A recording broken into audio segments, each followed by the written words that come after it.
Alrighty. We have the order that was entered by Judge Sullivan in my lawsuit against Todd Blanche. It was entered Saturday, July 25th, 2026. It's very short. It's only 2 pages, but the power of this order is just really profound. And there's kind of an underlying theme here that I wanted to kind of really highlight for all of you because it pertains not just to Todd Blanche, but to the Department of Justice under Donald Trump as a whole. And that is the Department of Justice has no credibility anymore.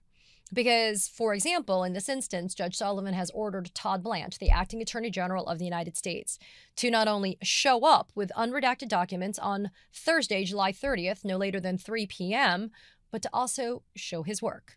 He has to bring proof. He has to bring corroboration. He has to bring evidence that what Blanche is claiming to be the case to justify these redactions that I am questioning and that the judge has ordered by way of the preliminary injunction that I asked for and that the judge granted. The judge said, look, you have to produce these things to Miss Phang. And Blanche keeps on saying, no, I can't because ... That's the show cause. Do it or show cause while you shouldn't be held in contempt. Blanche says, I'm not doing anything wrong because ... And Judge Sullivan has said, guess what? I don't believe what you've written in a piece of paper. Doesn't that stop you dead in your tracks? That the acting attorney general of the United States doesn't have enough credibility to convince a federal judge as to the veracity, trustworthiness, the credibility of his representations? Let's get into the meat of the order because it's important. What I have done is, because I think it's what you would want me to do, and it's frankly what I liked to do, I went through the specific EFTA, Epstein Files Transparency Act, bait stamp documents that are referenced in Judge Sullivan's order to walk through what they are, how they relate to the order, and pretty much what Blanche has said as to the reasoning behind the redactions. Alrighty, so in the order, the judge has identified numerically in Roman numeral 1 of the order on page 1, he's identified 1, 2, 3, 4, 5, 6, 7, 8 emails. And yes, that relates to the first group of things that I had sought. Now, what I have done is I've taken those 8 emails and I have looked at Todd Blanche's response to the court and I've grouped them accordingly. So what do I mean? Well, the judge has ordered Todd Blanche, the defendant, Todd Blanche, to submit to the court on July 30th by no later than 3 p.m. these 8 emails in an unredacted form so that the judge can look at them in his chambers. And Blanche must provide the documentation supporting his representation that the names that have been redacted in the published version of the documents are the names of victims. So let's stop there. If you look at these 6 emails out of the 8, I'll start with the very first one. 1187999. What does this one relate to? This one is an email dated January 17th, 2013, referencing a, quote, new Brazilian just arrived, sexy and cute, 19 years old. And it comes from a business address called Mademoiselle Agency, which has an active website on the internet and is a modeling agency that is based out of Paris, France. And again, you can go put Mademoiselle Agency Paris and it'll come up on the internet.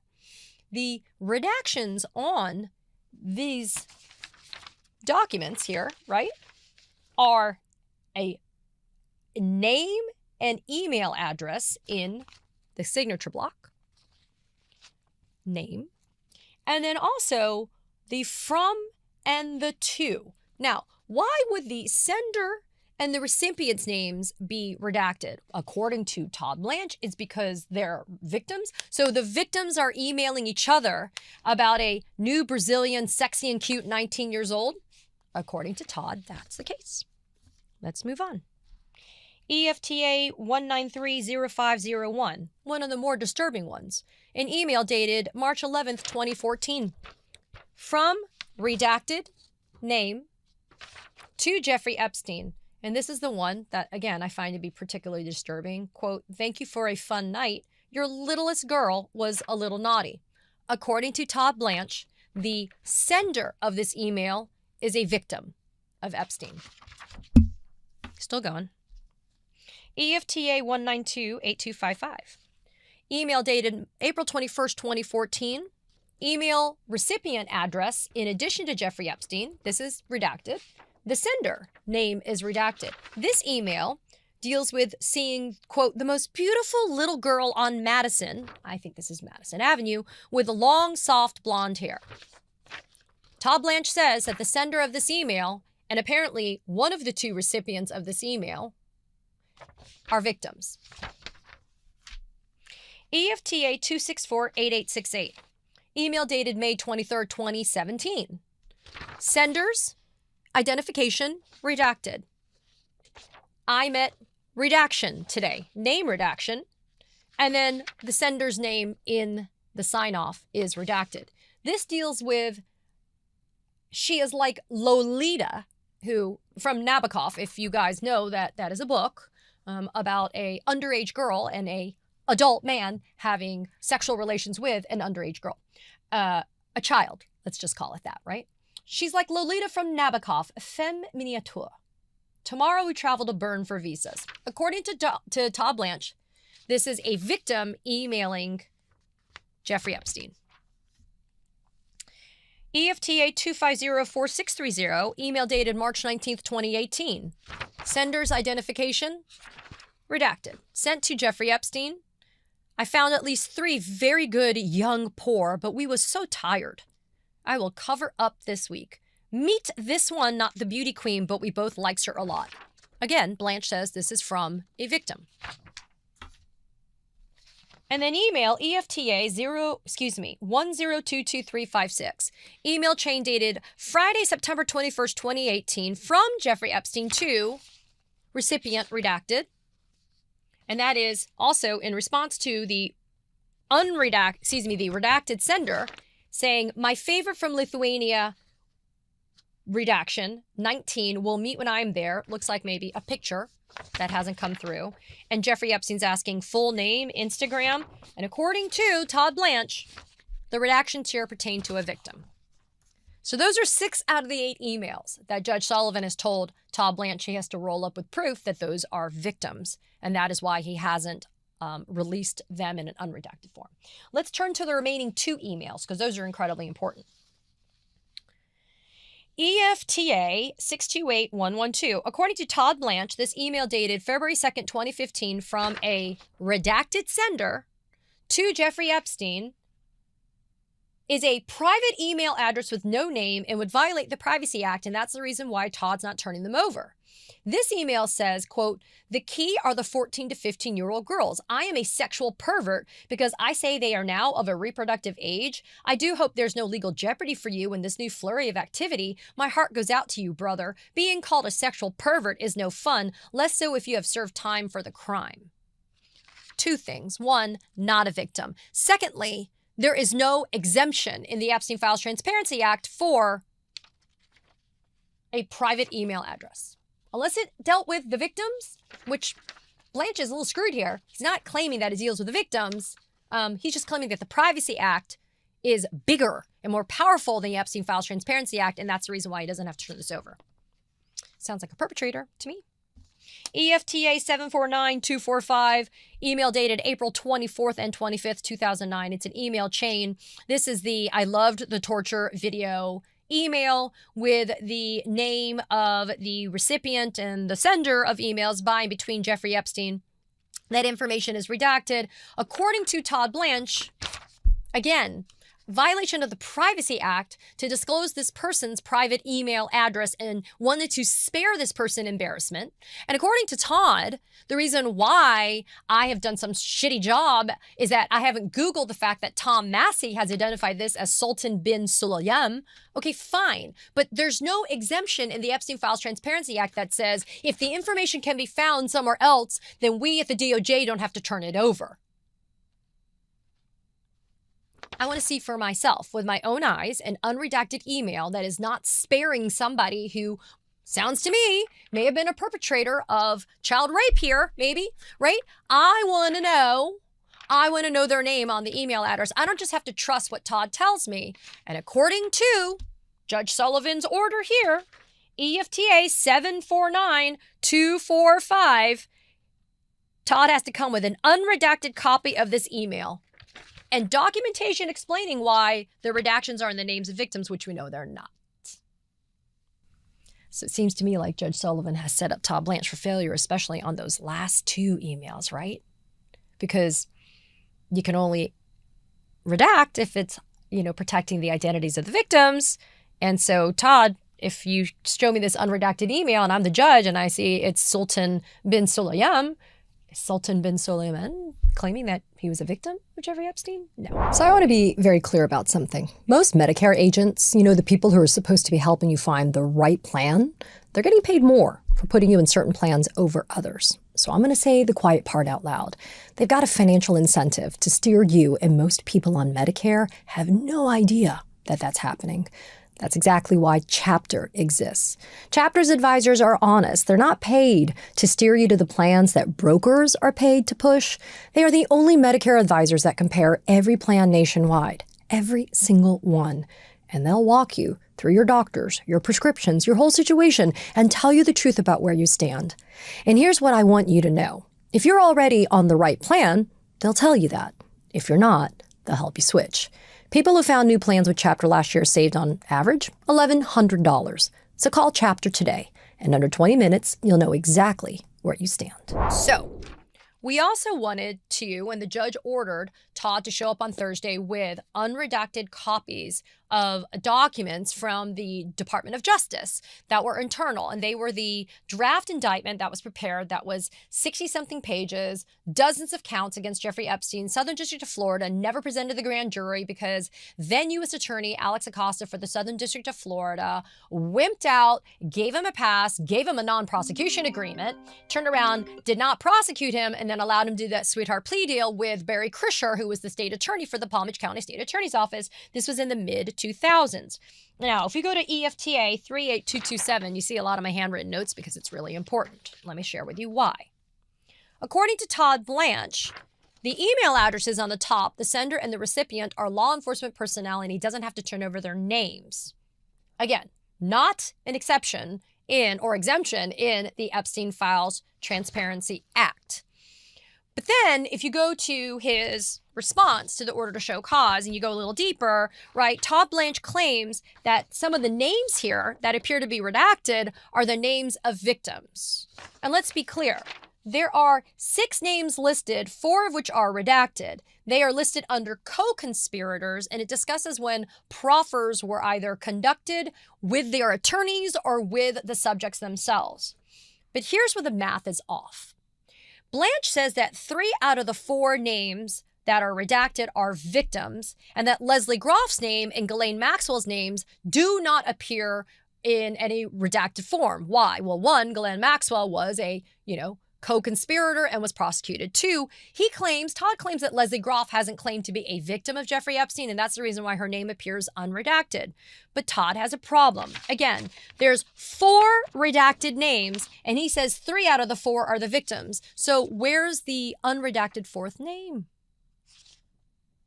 And according to Judge Sullivan, you have to bring the unredacted version of this and documentation supporting your representation that these are supposed to be redacted.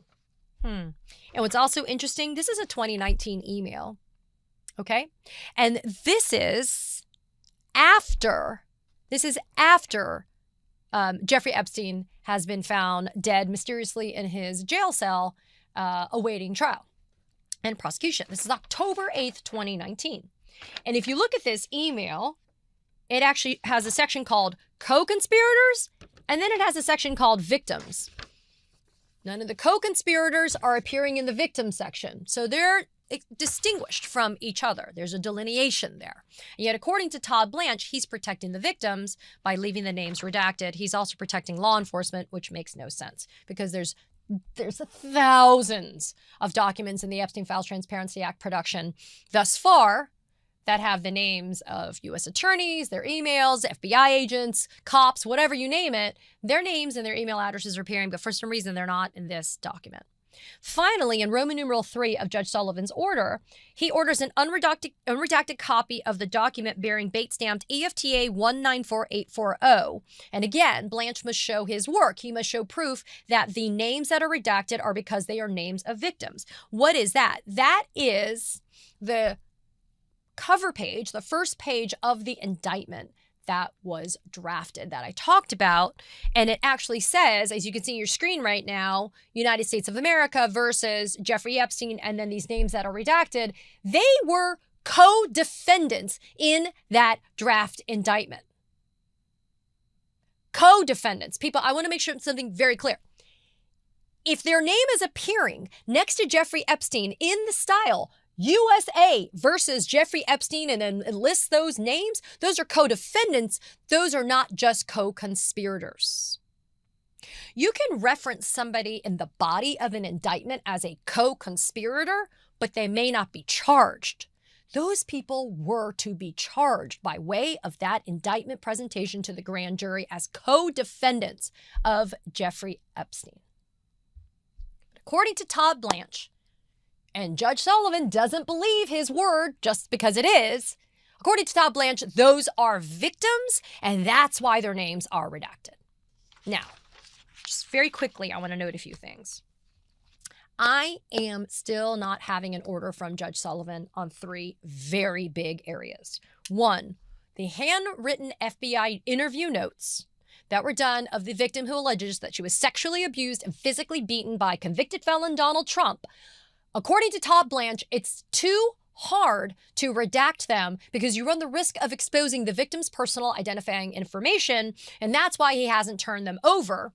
I didn't get an order from Judge Sullivan ordering him to turn them over, because we all know that that's a BS excuse from Todd. The next group is the foreign language documents. The judge never gave Todd Blanche an out on that. He said, you better hurry up and start translating them. Todd Blanche hasn't done so yet. From what I can tell, because I haven't seen anything come across my lawyer's desk on it, Judge Sullivan hasn't entered an order on that. Finally, and very importantly, the redaction log. Again, Judge Sullivan didn't give Todd Blanche an out to say why he wasn't producing the redaction log. He told him, go ahead and do the redaction log. I don't have an order from Judge Sullivan saying you are in contempt because you haven't obeyed the preliminary injunction in the order. So I am waiting and optimistic that I will see something from Judge Sullivan on those remaining 3 areas. Meanwhile, what also happens on Thursday other than him rolling up to Judge Sullivan's chambers? Thursday is the day that Senate Judiciary meets to do the markup on Todd Blanche's nomination to be able to become the Attorney General of the United States. And I think it is, as I mentioned at the beginning of this episode, incredibly profound to stop and think for a second that a federal judge doesn't believe Todd Blanche. He doesn't have the credibility when he makes a representation in a legal filing, because let me be clear, this is so unusual. You all know that in the course of this lawsuit, as a litigant, right, as a party to this lawsuit, I have made several representations, some of which I have done under penalties of perjury through a declaration, but some of which have just been representations that I have made to the court about some of the files or about some of the issues in this case. You haven't seen Judge Sullivan say Katie Phang must come and bring proof of what she's saying. And yet in this instance, that's exactly what he's doing. He's telling Todd Blanche, you have made representations to this court, but I don't believe you. So you have to bring proof that supports your claims that the redactions in this case are in full compliance with the law being the Epstein Files Transparency Act. Why? Well, 1, I think Blanche has credibility problems no matter what. But 2, recall in my particular lawsuit, just a few filings ago, Judge Sullivan entered a preliminary injunction wherein he said that Acting Attorney General Todd Blanche has conceded that he has violated the Epstein Files Transparency Act. Why? Because he never bothered to respond to my substantive arguments and claims. So not only has Judge Sullivan found, as a matter of fact and a matter of law, that Blanche has violated the Epstein Files Transparency Act, his ability to order Todd Blanche to show up to chambers with the unredacted documents and with proof supporting his claims that these are victims that are having their identification redacted. The order itself also says that the court has, quote, inherent authority to review materials in camera in cases in which sensitive materials may be an issue.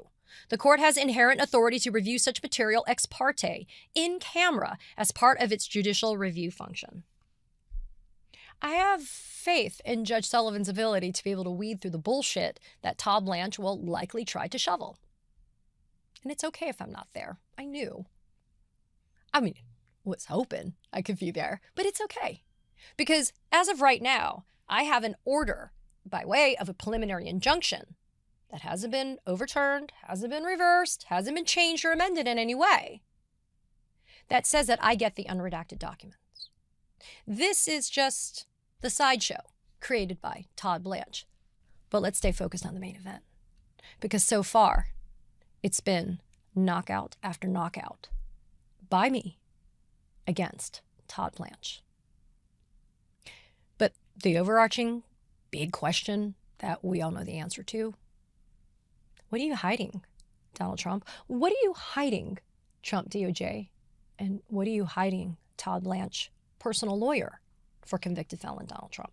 Be mad, be outraged, demand accountability. Let's see what happens on Thursday, July 30th. In the meantime, of course, if anything comes from Judge Sullivan on those remaining areas about which I am gunning to get, I'll let you know. Also, if an appeal comes, which is very likely, you'll know. Trust me, you'll all know. Let's go rattle some cages. You, me, all of us. We're making some traction here, people. Let's celebrate these wins.